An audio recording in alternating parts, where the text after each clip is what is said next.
저는 오늘 본문의 말씀을 가지고 맥추절의 의미, 이런 제목으로 하나님 말씀을 증거하도록 하겠습니다.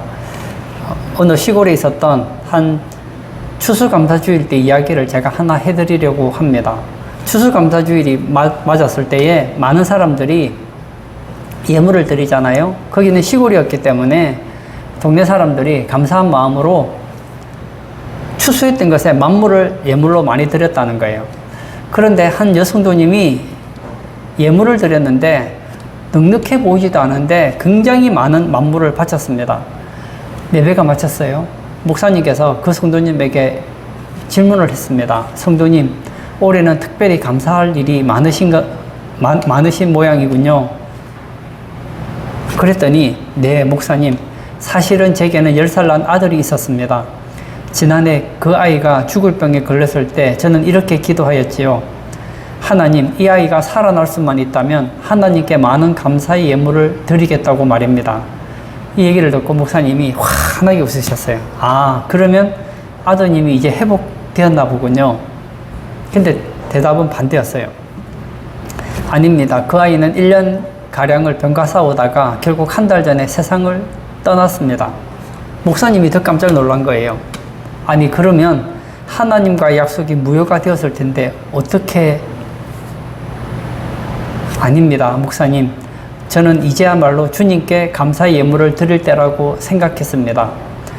그 아이는 정말 하나님께서 제게 주신 최고의 선물이었습니다. 그리고 얘기를 하는 거예요. 결혼해서 아이가 1살 때 남편이 사고로 세상을 떠났습니다.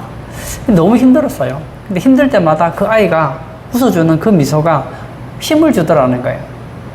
그 아이를 보면서 세상을 살 용기를 얻었다는 거예요.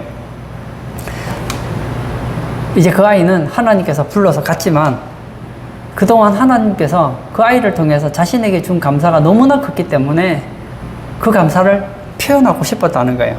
그래서 귀한 만물로 감사를 드렸다는 거예요. 오늘은 교회력으로 맥추감사주일로 지키는 주일입니다.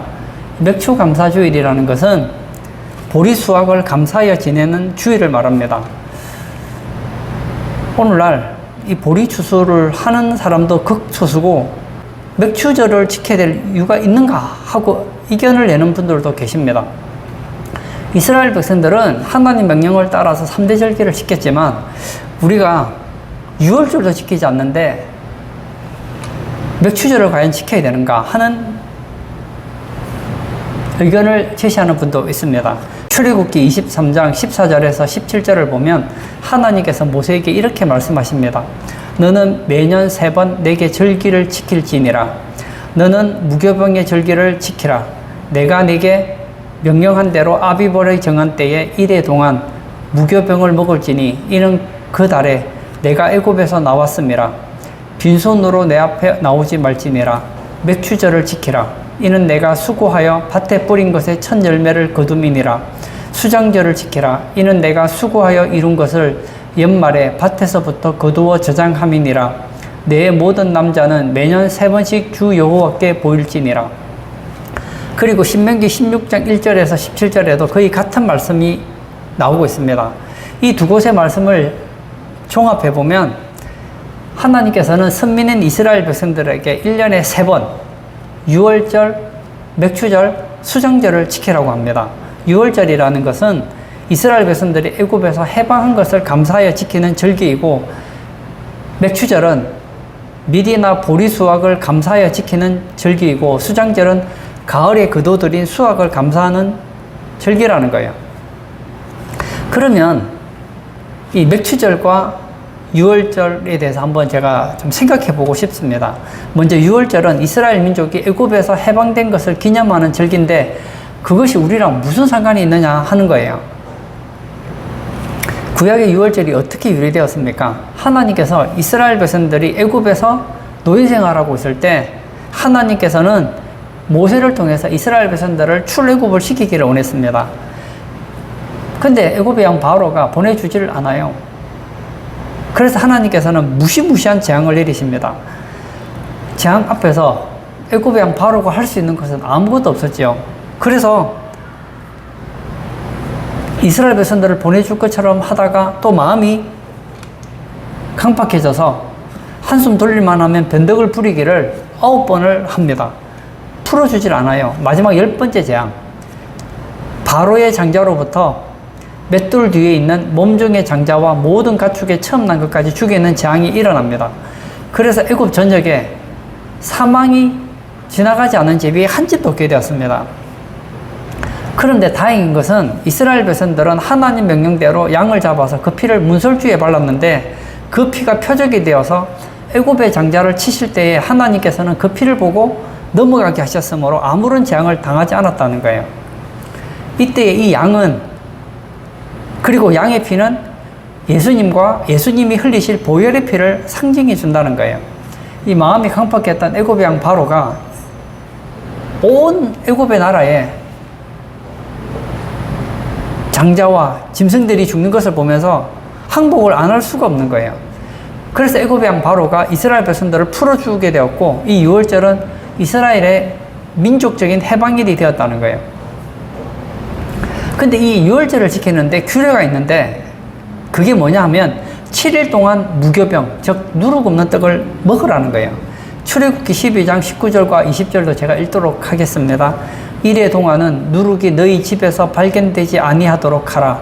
무릇 유교물을 먹는 자는 타국인이든지 본국에서 난 자든지를 막론하고 이스라엘 회중에서 끊어지리니 너희는 아무 유교물이든지 먹지 말고 너희 모든 유하는 곳에서 무교병을 먹을지니라 했습니다. 이스라엘 백성들이 누룩 없는 떡을 먹도록 하신 것은 애굽에서 급히 탈출하느라 부풀어 오르지 못한 반죽으로 만든 무교병을 먹을 수밖에 없었기 때문에 그들은 무교병을 먹어야 했었습니다. 그리고 하나님께서는 유월절을 기념으로 해서 7일 동안 무교병을 먹도록 하고 애굽에서 해방 유월절을 잊지 말고 감사하도록 한 절기가 바로 유월절이라는 거예요. 그러면 먼저 생각해 보고 싶은 것은 이 유월절, 구약의 유월절이 우리 그리스도인들하고 무슨 상관이 있느냐는 겁니다. 고린도전서 5장 7절에서 8절에 보면 이런 말씀이 있습니다. 너희는 누룩 없는 자인데 새 덩어리가 되기 위하여 묵은 누룩을 내버리라. 우리의 유월절 양 곧 그리스도께서 희생되셨느니라. 이러므로 우리가 명절을 지키되 묵은 누룩으로도 말고 악하고 악에 찬 누룩으로도 말고 누룩이 없이 오직 순전함과 진실함의 떡으로 하자. 이 말씀 가운데 보면 두 가지 중요한 진리를 깨닫게 됩니다. 첫 번째, 예수 그리스도는 유월절의 양이라는 거예요. 세례요한이 예수님을 보고 이렇게 말하죠. 보라, 세상 죄를 지고 가는 하나님의 어린 양이로다. 출애굽기에 나와 있는 이 유월절의 양은 바로 예수님을 예표한다는 거예요. 그리고 또 신기한 것은 예수님이 언제 죽게 됩니까? 유월절 때 돌아가셔요. 양이 죽어서 이스라엘 집에 문설주에 피가 발라진 그 집은 죽음의 사자가 넘어갔던 것처럼 예수님께서 십자가에서 피 흘려 죽으심으로 우리의 죄 문제가 해결됐다는 거예요. 우리의 사망의 문제가 해결되었다는 거예요. 요한복음 5장 24절에 내가 진실로 진실로 너희에게 이르노니 내 말을 듣고 또 나 보내신 이를 믿는 자는 영생을 얻었고 심판에 이르지 아니하나니 사망에서 생명으로 옮겼느니라. 여러분, 우리의 마음에 문설주에 예수님의 보혈이 적셔져 있음으로 인하여서 우리는 사망에서 생명으로 옮겨졌다는 거예요. 여기서 말하는 사망은 육신의 사망이 아니라 둘째 사망을 말합니다. 둘째 사망이 뭘까요? 지옥 가는 거예요. 다음으로 이 유월절에는 지켜야 되는 절기가 있는데 바로 무교병을 먹어야 된다는 거예요. 그럼 이 무교병을 먹는 것은 대체 무엇일까요? 고린도전서 5장 8절에 이러므로 우리가 명절을 지키되 묵은 누룩으로도 말고 악하고 악에 찬 누룩으로도 말고 누룩이 없이 순전함과 진실함의 떡으로 하자. 성경에 보면 누룩은 두 가지 의미를 가지고 있습니다. 마태복음 13장 33절에 보면 또 비유로 말씀하시되 천국은 마치 여자가 가루 서말 속에 갖다 넣어 전부 부풀게 한 누룩과 같으니라. 여기서 누룩은 복음의 영향력, 하나님의 나라의 확산을 뜻합니다. 그리고 마태복음 16장 6절 예수께서 이르시되 삼가 바리새인과 사두개인들의 누룩을 주의하라 하시니, 여기서 바리새인과 사두개인의 누룩은 잘못된 교훈을 의미하는데 여기서 누룩은 죄악을 뜻한다는 거예요. 그러므로 유월절 양계시는 예수 그리스도로 말미암아 구원받은 그리스도인들은 명절을 지키되 누룩이 뜻하는 죄악된 생활을 버리고 무교병이 뜻하는 순전하고 진실한 삶을 살아야 된다는 거예요. 그리고 여러분, 이 무교절을 지키는데 며칠을 지냅니까? 무교병은 7일 동안 먹어야 합니다. 성경에서 7일이라는 숫자는 완전수예요. 그러니까 이 무교절을 지킨다는 것은 어떤 의미를 가지고 있느냐면, 예수님을 믿어 구원받은 성도들은 6월절부터 그 다음날부터가 무교절이 되거든요. 이 6월절부터 일주일 동안 무교병을 먹는다는 것은 우리 살아생전에 죄악을 멀리하며 살아가는 삶, 거룩한 백성으로 살아가는 삶, 이것이 6월절을 지키는 거라는 거예요. 그런 의미에서 보면 예수 믿는 사람들은 다 6월절을 지금 지키고 있는 거예요. 구약에는 1년에 한 번 지켰다면 우리는 날마다의 삶이 6월절이라는 거예요. 사실은 우리는 날마다 6월절을 지켜야 돼요. 아, 내가 죽을 수밖에 없는데 사망에서 생명으로 옮긴 것 얼마나 감사합니까? 그리고 6월절에 그 무교병을 먹어야 했던 것처럼 우리는 날마다의 삶 속에서 누룩을 버리고 순전함과 진실함에 삶을 살아가야 되는 것, 이것이 바로 6월절이라는 거예요. 그럼 두 번째, 맥추절에 대해서도 생각해 보도록 하겠습니다. 맥추절의 첫 번째 이름은 말 그대로 맥추절입니다. 이스라엘 백성들이 애굽에서 나와서 광야에서 40년 동안을 살아갑니다. 알죠? 광야에서 농사를 지을 수가 없습니다. 그래서 하나님께서는 만나를 내려주시기도 하고 어떨 때는 메추라기를 보내주시기도 합니다. 그러나 가나안 땅에 들어간 이후로는 이스라엘 백성들이 직접 보리 농사를 짓기 시작했습니다. 보리를 수확해서 하나님께 감사 예배를 드린 그 절기가 뭐냐? 바로 맥추절이라는 거예요. 두 번째는 칠칠절입니다. 칠칠절은 보리를 추수할 때 이스라엘 백성들은 7주 동안 추수를 했기 때문에 칠칠절이라고도 합니다. 그리고 세 번째로 이날을 오순절이라고 합니다. 이렇게 오순 할 때 순은 10이거든요. 열흘 순입니다. 그러니까 오순절은 50일째 되는 날이라는 뜻인데, 오순절은 6월절을 지내고 50일째 지키는 절기가 바로 오순절이라는 거예요. 그러면 맥추절과 추수감사절 한번 감사라는 입장에서 한번 보시면 참 좋아요. 맥추는 언제 지킵니까? 맥추절은 7월이죠. 1월부터 6월까지 감사했던 것을 하나님께 감사하는 절기가 맥추절이에요. 추수감사절은 우리가 11월에 쌀 추수를 하고 나서 드리는 절기가 바로 추수감사주일인데, 이것은 올 한 해 동안 베풀어 주신 은혜를 감사하는 절기가 바로 추수감사주일입니다. 근데 어떤 분은 그런 생각을 할 거예요. 나는 보리 추수와 아무 상관이 없다. 그러므로 맥추감사절은 나와 상관이 없다 생각할지도 모릅니다. 근데 그렇지 않습니다. 여러분, 이 맥추절에 일어났던 놀라운 사건이 있습니다. 시내산에서 모세가 십계명을 포함한 율법을 받았습니다. 그때가 언제냐? 애굽에서 나온 지 50일째 되는 날입니다. 50일째 되는 날이 뭐라고 그랬습니까? 오순절이에요. 이 이스라엘 백성들이 율법을 받았다는 것은 굉장히 중요합니다. 원래 이스라엘 백성들은 애굽에 있을 때 노예에 불과했습니다. 그런데 그들이 율법을 가짐으로 국가로서의 법률과 조직을 갖추게 되었다는 거예요. 따라서 오순절은 단지 보리를 추수하는 것이 아니라 이스라엘로 말하면 하나의 국가의 형태를 가진 이스라엘 건국 기념일이라는 거예요. 이것이 신약에 와서 어떤 의미가 있을까요? 맥추절, 칠칠절, 오순절에 이르렀을 때에 성령이 강림합니다. 사도행전 2장에 보면 오순절 날이 이미 이름에 성령이 기도하고 있는 120문도에게 강림하셨다고 가르쳐주고 있습니다. 그날을 기해서, 오순절을 기해서 뭐가 생기는지 아시죠? 교회가 생기는 거예요. 맥추절은 교회의 탄생일이요, 교회의 생일이라고 할 수 있습니다. 우리가 집에서 가장 중요하게 여기는 것 중에 하나가 생일 아닙니까? 여러분, 교회 생일이 언제인지 아세요? 맥추절이에요, 맥추절. 그리고 이 보리 수확에 대해서도 우리가 감사할 게 참 많습니다. 저는 보리 추수를 해보지 않았어요. 그리고 보릿고개를 경험해보지도 않았습니다. 그런데 옛날 우리 조상들 보면 참 힘들게 살았습니다. 쌀밥은 진짜 부자들이나 먹고 대부분 어려운 사람들은 대부분 보리쌀을 먹었어요.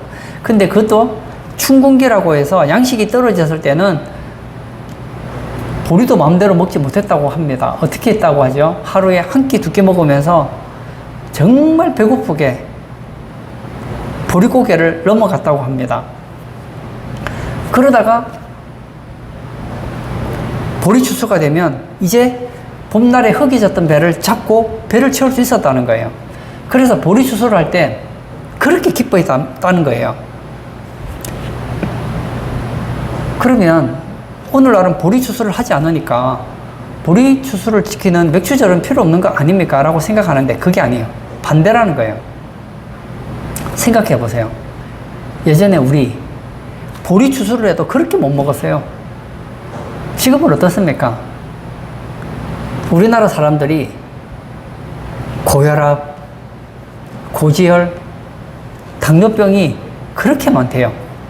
제가 어떤 한 신문을 보았더니 60대 이상 된 사람에게 고혈압, 고지혈, 당뇨 있느냐고 물으면 10명 중에 5명 이상은 다 그런 병을 가지고 있다는 거예요. 이 병이 어떤 병인지 아시죠? 옛날처럼 우리 조상들처럼 하루에 한 끼를 잘 먹지 못하고 그 조금밖에 안 되는 양식을 가지고 하루에 3번을 나눠 먹지도 못하고 한 끼나 두 끼, 그것도 죽을 해서 그래 먹었을 때를 생각해 보세요. 고혈압이 어디 걸립니까? 고지혈이 왜 걸립니까? 당뇨 걸리고 싶어도 걸릴 수도 없어요. 지금 우리 보십시오. 이 시대에 지금 화두는 뭐죠? 다이어트예요, 다이어트. 다이어트를 왜 합니까? 너무 몸이 좋지 않은 걸 많이 먹어서, 그리고 몸이 좋은 것을 너무 과다하게 섭취해서 오히려 살 뺀다고 난리 나지 않습니까? 아프리카나 이런 나라 보십시오. 가끔씩 저는 TV를 보면 그런 걸 느끼거든요. 막 앙상해요, 앙상해요. 어떤 나라에서는 너무 많이 먹어서 병이 나고 어떤 사람은 먹지 못해서 죽어갑니다. 우리나라는 어떻습니까? 보리추수, 요즘에 보리밥은 아주 건강식이 되었어요. 보리추수 하지 않아도 이렇게 잘 사는 우리나라 보면서 여러분 정말 감사해야 되지 않겠습니까? 어느 임금님이 음식을 먹었는데 너무 맛이 좋더라는 거예요. 그래서 이렇게 얘기를 합니다. 이제껏 먹어본 음식 중에 이것이 제일이다. 이렇게 훌륭한 요리를 만든 요리사는 세계 제일의 요리사임에 틀림이 없다. 많은 상을 주어야겠다. 그리고 요리사를 불렀대요. 그 요리사가 그 임금님의 이야기를 듣고 겸손해합니다. 임금님, 칭찬해 주시니 대단히 기쁩니다. 그렇지만 이 요리는 제 기술이 좋아서 만든 것이 아닙니다. 만일 야채를 파는 사람이 없었다면 제가 어떻게 맛있는 요리를 만들 수 있었겠습니까? 칭찬해 주시려거든 좋은 야채를 파는 채소 장수를 칭찬해 주십시오. 듣고 보니 그런 거예요. 요리사가 아무리 요리를 잘하려고 해도 재료가 없으면 요리를 못 하잖아요. 채소 장수를 불렀어요. 그 칭찬을 합니다. 했더니 또 그러는 거예요. 임금님, 그건 천만의 말씀입니다. 저는 그저 야채를 팔았을 뿐이고 진짜 칭찬받을 사람은 제가 아니라 야채를 키운 농사꾼이겠지요. 듣고 보니까 맞는 거예요. 채소 장수는 채소를 팔 뿐이잖아요. 채소를 만드는 사람은 농사꾼 아닙니까? 그래서 임금님이 농사꾼을 또 불렀다는 거 아닙니까? 그리고는 자네 덕택에 내가 너무 음식을 잘 먹었다고 했더니 또 이렇게 얘기하는 거예요. 임금님, 죄송하지만 그것은 틀립니다. 제가 땅을 갈아 씨를 심어도 때를 따라 비를 주시고 햇볕을 주시는 분이 없으면 저는 잎사귀 하나, 열매 하나 만들지 못하지요. 단지 저는 대대로 농사꾼이었기에 씨 뿌리면 수확할 수 있다는 것을 알지요. 그래서 열심히 일하는 것뿐이지요. 감사 인사는 하늘에 계신 하나님께 드리는 게 마땅하다고 생각합니다. 맞아요. 우리가 음식을 먹잖아요. 우리가 음식을 먹지만 음식을 팔지 않으면 우리가 어떻게 먹겠습니까? 그 음식 파는 사람은 그 음식이 어디서 나왔습니까? 농사 짓는 농부 때문에 나온 거잖아요. 농부가 농사 짓는다고 해서 항상 풍년을 할 수 있습니까? 하나님이 도우셔야죠. 우리가 이렇게 보리 농사를 짓지 않고 보리밥을 먹지 않는다 하더라도 하나님께서 6개월 동안 먹을 양식을 주셨다는 것은 하나님의 은혜라는 거예요. 저는 우리 한국적인 상황에서 맥주 감사절은 보리 수확에 대한 감사보다 보리 농사가 필요 없을 만큼 잘 살게 해준 것에 대해서 감사해야 된다고 저는 믿습니다. 따라서 이 3대 절기, 유월절, 맥주 감사절, 그리고 추수 감사절은 너무나 좋은 거예요. 유월절은 우리를 사망에서 구원해 주신 것, 죄로부터 구원해 주신 것에 대한 감사라고 한다면, 맥주절은 하나님의 은혜로 먹고 살게 해주신 것에 대한 감사요. 6개월 동안 우리를 지켜주시고 보호해 주신 것에 대한 감사입니다. 그리고 추수감사절은 무엇일까요? 올 한 해 동안 은혜 베풀어 주시고 생명 주시고 건강 주신 것에 대한 감사 아니겠습니까? 저는 가끔씩 TV를 보면 그런 걸 봐요. 제가 예전에 운전을 하고 가다 보면 가끔씩 차 사고 나는 걸 보거든요. 그때 제가 운전을 처음 못했을 때 초보일 때였어요. 제가 보면 그런 생각이 드는 거예요. 나는 운전을 못하는데 저는 사고가 안 났어요. 근데 보니까 저보다 운전 잘하시는 분들이 사고가 나는 걸 보거든요. 내가 운전을 잘해도 소용이 없더라고요. 뒤에서 들을 박으면 사고 나는 거예요. 그리고 알지 못하는 그런 사고들이 불쑥불쑥 일어나잖아요. 내가 운전 잘하는데 갑자기 차에 문제가 생기면 사고 날 수밖에 없지 않습니까? 묻지마 살인. 그리고 우리나라에도 지금 한때는 마약 청정 지역이었지만 그런 나라였지만 이제는 마약에 대해서도 자유롭지 못해요. 저는 1월부터 6월까지 이 삶을 살아가면서 느끼는 것이 참 감사하다. 하나님께서 나를 지켜주시고 하루 세끼 먹을 수 있도록 도와주시고 하나님은 주무시지도 않고 나를 보호해 주시고 지켜주신 것에 대해서 얼마나 감사한지 모릅니다. 오늘 본문에 이런 말씀이 있죠. 범사에 감사하라. 이것이 그리스도 예수 안에서 너희를 향하신 하나님의 뜻이니라. 아멘. 아멘 맞습니다.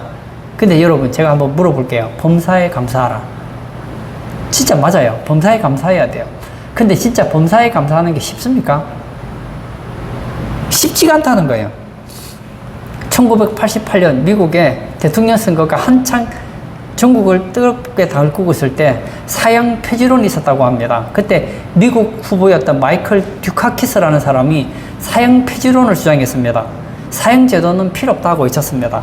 그러던 어느 날 CNN의 토크쇼에 초대를 받습니다. 그때 사회자가 이런 질문을 했습니다. 선생님은 사형 제도를 폐지하라고 주장하신다죠? 네, 그렇습니다. 참 훌륭한 일을 하십니다. 그런데 제가 하나 묻겠습니다. 선생님, 만약에 선생님의 아름다운 부인이 괴한한테 끌려가서 강간을 당한 후 살해당했다고 합시다. 나중에 그 범인이 잡혔을 때에 선생님은 여전히 사형 제도를 폐지해야 된다고 말할 수 있을까요? 그랬더니 갑자기 당황했다는 거예요. 여러분 어떻게 생각합니까? 다른 사람에 대해서는 사형 폐지론을 외칠 수 있어요.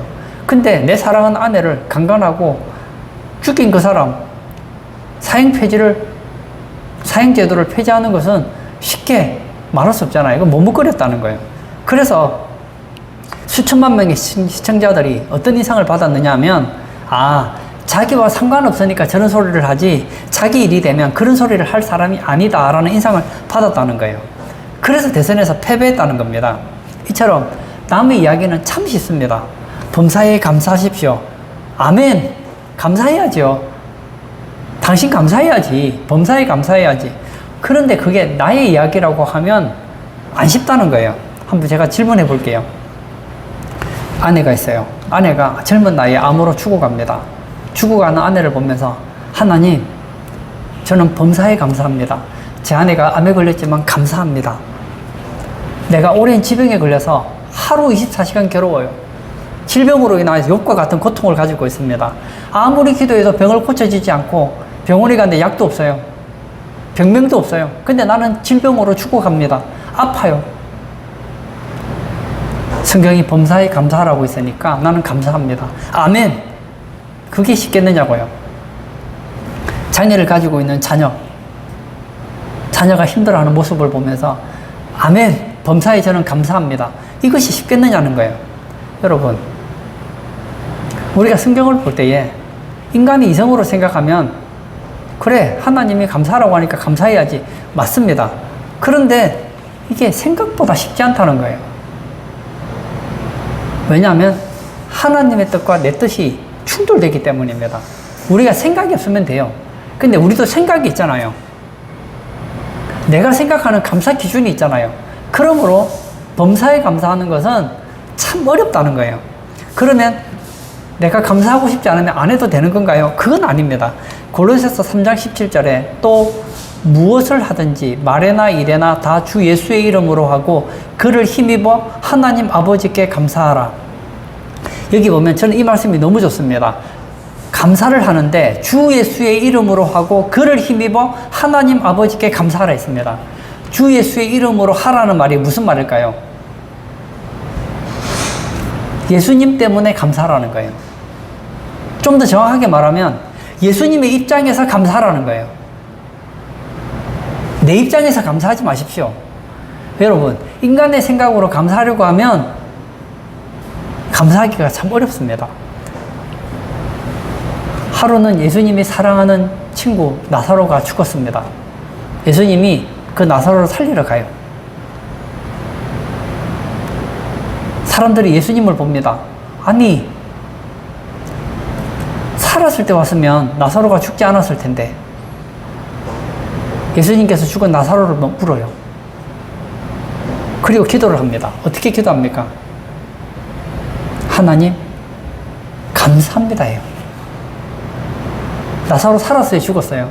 죽어 있어요. 아직 아무 일도 일어나지 않았어요. 죽은 지가 벌써 나흘이 됐어요. 그런데 감사하더라는 거예요. 예수님은 하나님이시죠. 하나님의 입장으로 보니까 지금 나사로가 죽은 것이 인간적으로 볼 때는 감사할 수 없는 조건이지만 하나님의 눈으로 보면 감사할 수 있는 내용이 되더라는 거예요. 여러분, 예수님의 삶을 한번 보십시오. 예수님의 삶을 보면 우리가 감사할 수 있는지 없는지를 알 수가 있습니다. 제3자 입장에서 예수님을 한번 볼게요. 예수님이 하나님의 아들이시잖아요. 하나님의 아들이 우리를 위해 이 땅에 오셨습니다. 나의 죄를 짊어지고 십자가에 죽으시고 사흘 만에 부활하셨습니다. 그리고 내 죄 문제를 해결했어요. 사망의 문제를 해결했어요. 우리를 하나님 자녀 삼게 해주셨어요. 감사합니까? 감사하지 않습니까? 감사하지요. 얼마나 감사합니까? 그럼 예수님 입장에서 한번 보세요. 여러분이 예수님이라면 감사할 수 있겠습니까? 근데 아니죠. 우리가 볼 때는 예수님 참 불쌍하다 싶지만 죽고 부활했더니 하나님께서 예수님을 높으셔요. 모든 이름 위에 뛰어난 이름을 주셨다는 거예요. 그리고 온 천하 만민으로 하여금 하늘 위에나 땅에나 땅 아래에 있는 자들로 하여금 예수를 주로 고백하게 했다는 거예요.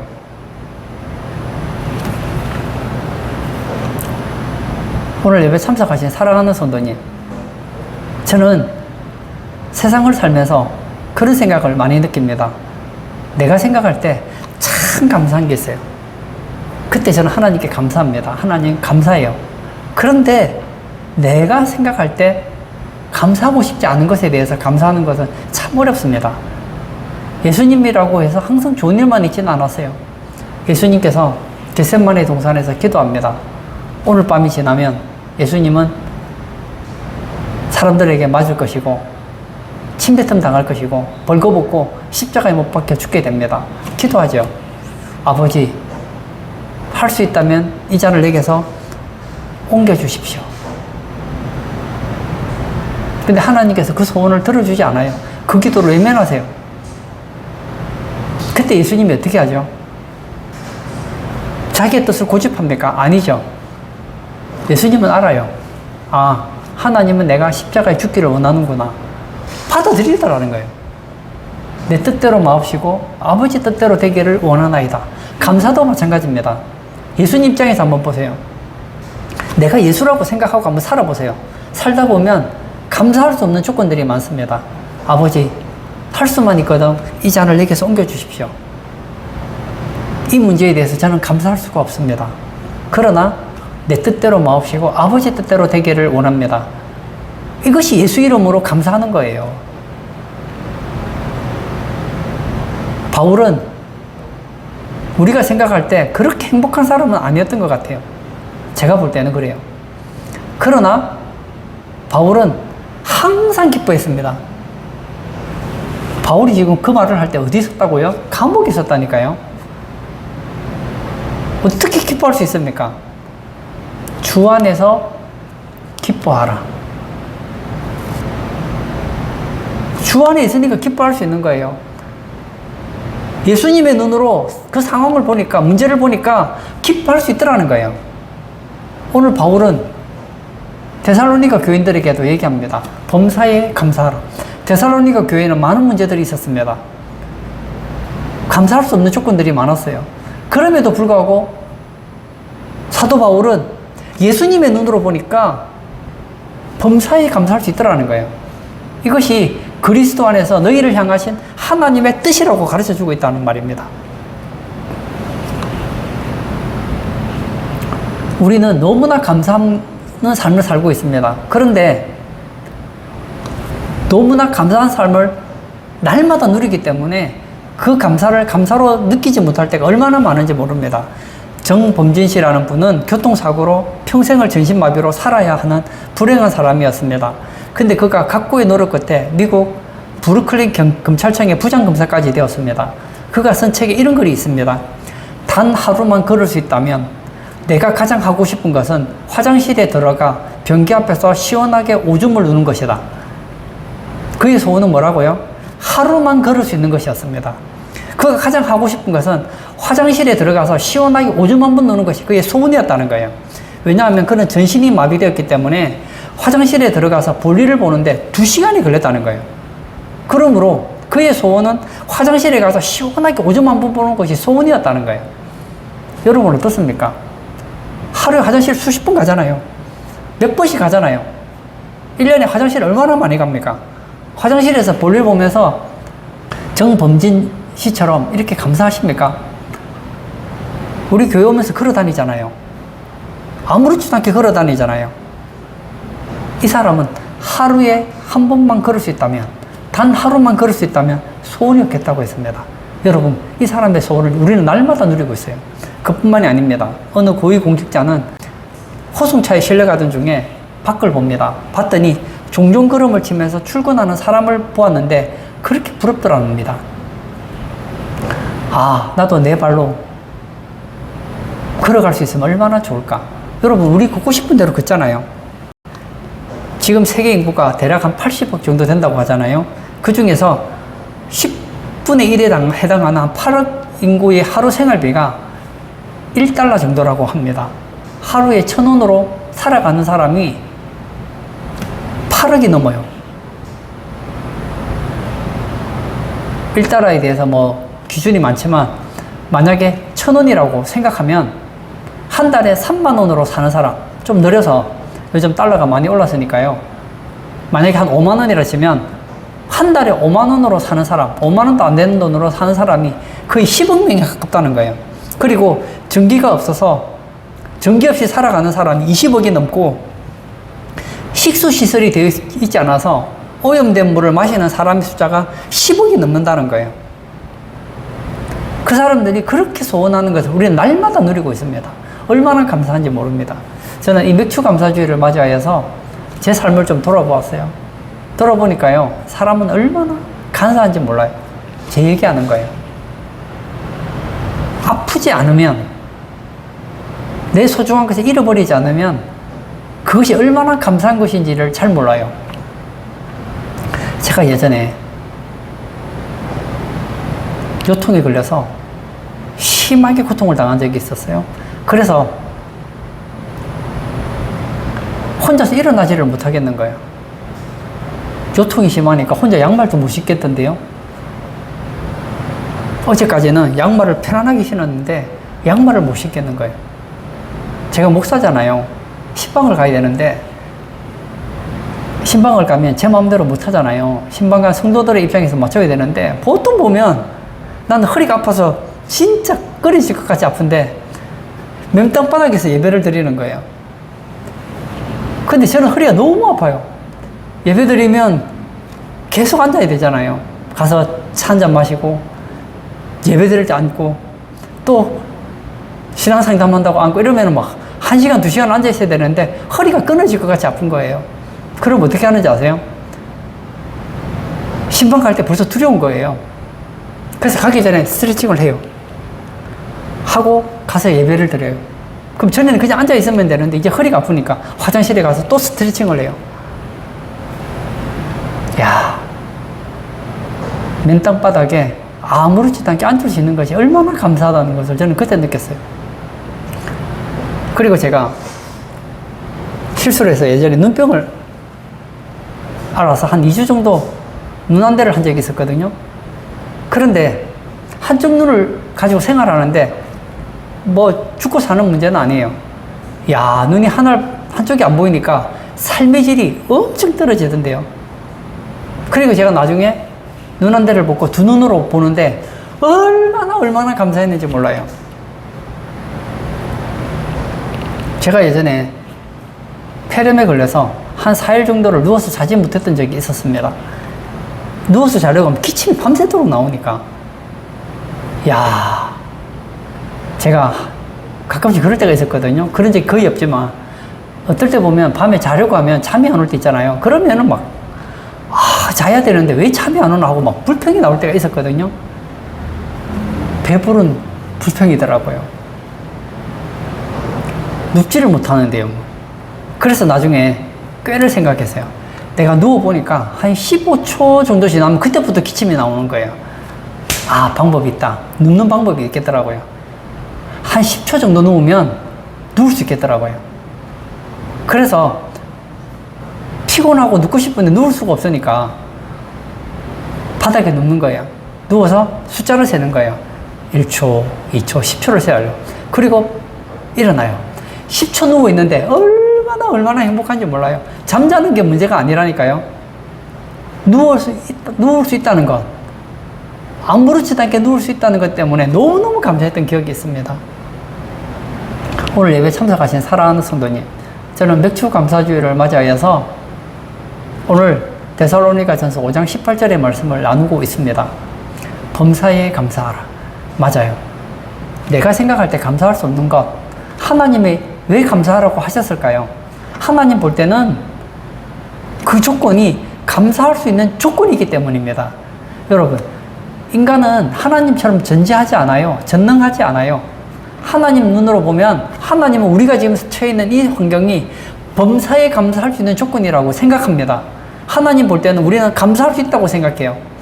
근데 내 생각에는 나는 감사할 수 없는 것 같아요. 우리는 핑계가 많아요. 하나님, 공부를 잘해야 감사하죠. 건강해야 감사하죠. 돈이 있어야 감사하죠. 이 문제가 해결돼야 감사하죠. 아니라니까요. 사도 바울은 이야기합니다. 범사에 감사하라. 올해 1월부터 6월까지 우리가 6개월 동안에 1년의 절반을 보냈잖아요. 그 중에 여러분들 생각할 때 감사한 일이 있었을 겁니다. 너무 감사하다. 감사하세요. 너무 좋습니다. 그런데 올 한 해 생각해 봤더니 1월부터 6월 중에 내가 원하지 않는 일들이 있었어요. 나를 너무나 힘들게 하는 일들이 있었습니다. 그때에 여러분 감사하세요. 그것은 하나님께서 우리에게 주신 감사의 내용입니다. 여러분, 우리 하나님 어떤 분이십니까? 우리를 너무너무 사랑해요. 우리를 위해서 거의 하나밖에 없는 독생자를 십자가에 못 박아 죽게 할 만큼 사랑하신 분이에요. 그런 하나님이라면, 하나님이 전능하시다면 우리 인생에 어려움이 하나도 없게 할 수도 있잖아요. 그 하나님께서 왜 우리 인생 가운데 내가 감사할 수 없는 문제들을 놔두셨을까요? 지금은 이해되지 않지만 하나님의 입장에서 볼 때 나중에 뒤를 돌아보면 그것이 다 감사할 내용이기 때문이라는 거예요. 오늘 맥주 감사주일을 맞이하여 우리의 삶 가운데서 감사가 충만하시길 주의 이름으로 축복합니다. 이 시간 한번 같이 기도하기를 원합니다. 우리는 보리 농사를 짓지 않아요. 그럼에도 불구하고 먹는 문제 없이 살고 있다는 것, 얼마나 감사합니까? 아무리 여러분들 어렵다고 해도 집에 전기불 다 들어올 거예요.